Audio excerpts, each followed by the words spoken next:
Fala pessoal, hoje eu quero trazer uma reflexão sobre a língua e sobre a oração, o poder da nossa palavra e do lugar onde a gente investe a nossa palavra. Tem dois textos que eu acho que é importante você conhecer, que é Provérbios 13:3, que fala: quem controla a língua terá vida longa, e quem fala demais acaba se arruinando. E o outro texto de Tiago 3, que fala: o domínio sobre a língua é um mal incontrolável, cheio de veneno mortífero. Com a língua bendizemos o Senhor e Pai, e com ela amaldiçoamos os homens feitos à semelhança de Deus. Então aqui nós temos dois pontos de vista sobre o poder da língua e como ela é utilizada, às vezes até de forma dúbia, para abençoar e para amaldiçoar também na mesma intensidade. Tem ainda um outro texto que eu não tinha achado, que é esse aqui, ó. Se alguém se considera religioso, mas não refreia sua língua, engana-se a si mesmo. Sua religião não tem valor algum. A religião que Deus, nosso Pai, aceita como pura e imaculada é essa: cuidar dos órfãos e das viúvas nas suas aflições e não se deixar corromper pelo mundo. Tiago 1, 26, 27.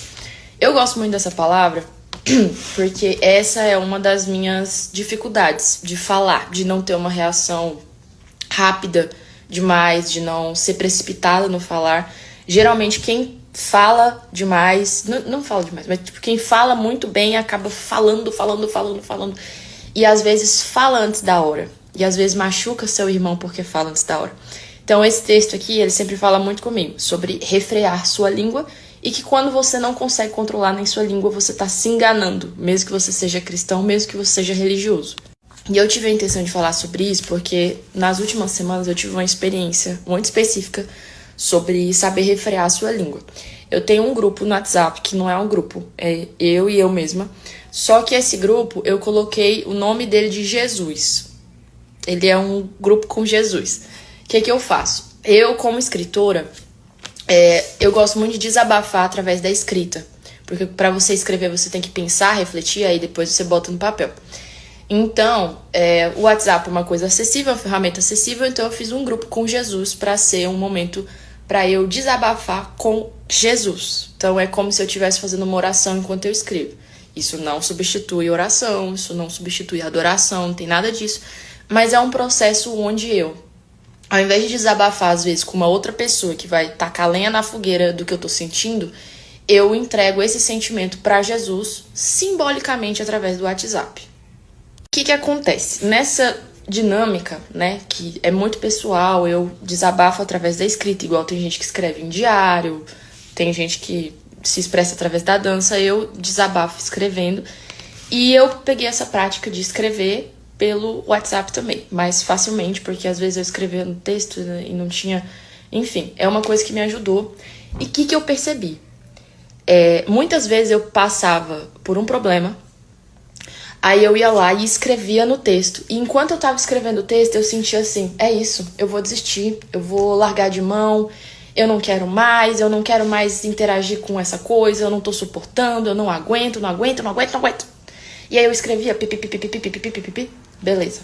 Aí, oração, vou dormir. Acordo no outro dia, ainda tô me sentindo mal. Passa 2 dias, passa 3 dias. Quando eu leio esse texto de novo que eu escrevi, eu não sou mais essa mesma pessoa. E, gente, isso é tão engraçado. Só que, assim, na hora não é engraçado. Porque na hora você tá triste, você tá desesperado, você chora, entendeu? Só que o que eu percebi? Muitas das vezes, e isso não é desincentivando as pessoas a desabafar, mas eu, Ana, percebo na minha experiência, isso pode servir pra você ou não, que às vezes quando a gente desabafa com alguém, dependendo da pessoa, você recebe lenha na fogueira daquilo e você lida com aquilo de forma não tão sábia. Vou dar um exemplo. Se eu desabafo sobre todas as minhas situações com minha mãe, por exemplo, que é uma querida que eu amo de coração, ela sempre vai ficar do meu lado. Então ela sempre vai falar assim: minha filha, nossa, tadinha, entendeu? Porque ela é minha mãe, ela me ama. E quando eu entrego isso diante de Deus, simbolicamente, nesse grupo do WhatsApp, me dá um tempo pra eu pensar, me dá um tempo pra eu entender o que eu tô sentindo e ver que às vezes aquilo não é tão assim. E eu vejo que é tão importante também você saber com quem falar, com quem você desabafar. Eu, justamente por lidar com muitas pessoas vêm falar comigo, eu também tomo muito cuidado de desabafar com as pessoas certas. Então, Geralmente, quando eu tô passando por um dilema, eu falo com as mesmas 4 pessoas, que são mulheres mais velhas que eu, são mulheres casadas, são mulheres que estão firmes na fé e que têm repertório para me orientar sobre qualquer dilema que aparecer, dilema no ministério, dilema no profissional, na vida pessoal, em tudo. E você saber entender o que você tá sentindo antes de chegar até um conflito, até um confronto, isso ajuda tanto. Isso é um princípio que a gente lê na Bíblia, mas a gente não consegue executar. E o vídeo é isso, vim aqui só compartilhar esse negócio desse grupo no WhatsApp, porque nesses últimos dias eu percebi a importância que foi pra mim, na minha dinâmica de pensamento. E é impressionante como você entregar suas ansiedades diante de Deus. Quando a gente lê na Bíblia, entregar as ansiedades diante de Deus, parece que é uma coisa assim...